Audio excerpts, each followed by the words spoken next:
I've got that Warbow to a low brace now. Interesting how it's lying on the floor. You can see this tip is sort of lifted up slightly. I might have to have a look at that, make sure it's not twisted. Gives you a nice idea of the character on it though. The lower limb's closer to us, and it's got that bit of reflex in the middle which always appears stiff. It's looked low limbs stiff all the way through, and I couldn't get it braced at all until I rasped a fair bit, when you can see all the dust there, a fair bit off the lower limb, just enough so that, you know, with the last grunt I could just get the string on it.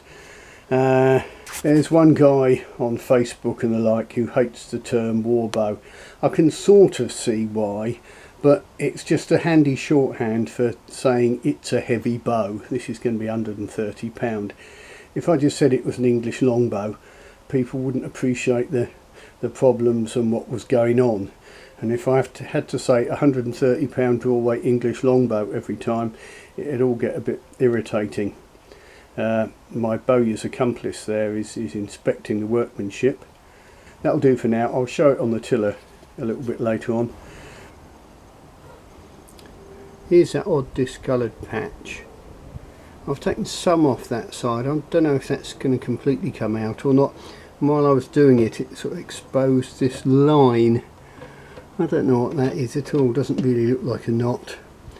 We'll see. The other main feature is this knot here, which is virtually come off the side of the bow at the minute. I did suspend the bow by its string and have a good look down it. The string line looks pretty good. We'll have a look on the tiller now. Right, you can see now it's on a low brace. Took a lot of pulling to get it there. I'm not going to pull it straight to 130. I had been pulling it to 130 because now there's a lot more tension on the bow. Hopefully the tiller will look a bit more even. This left limb had been looking stiff all the way through, a lot of it being due to that reflex there, I think. There's quite a lot of character in this stave, so it's tricky to see. Slow and steady.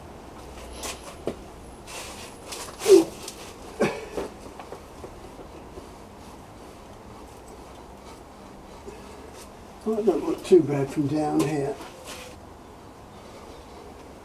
Let's see if I can get out the way of the camera and have a good look.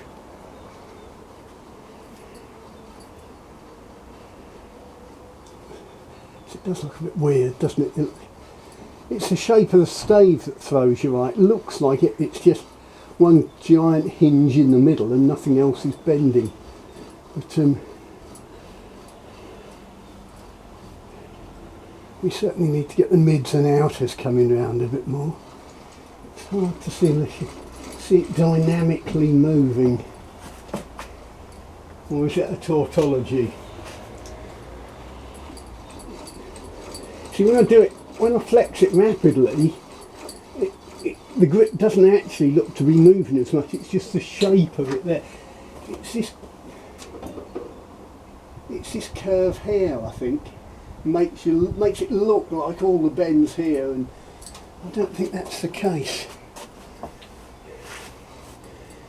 This is why I'm a great believer in A, taking video, and B, doing it dynamically. I think I'm pulling a bit too centrally as well.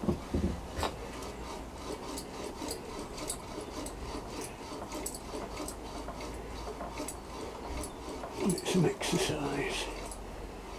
Let's see if we can get it to 100.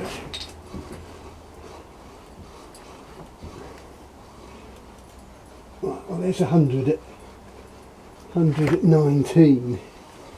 You see, it looks stiff here, but of course it's starting with reflex.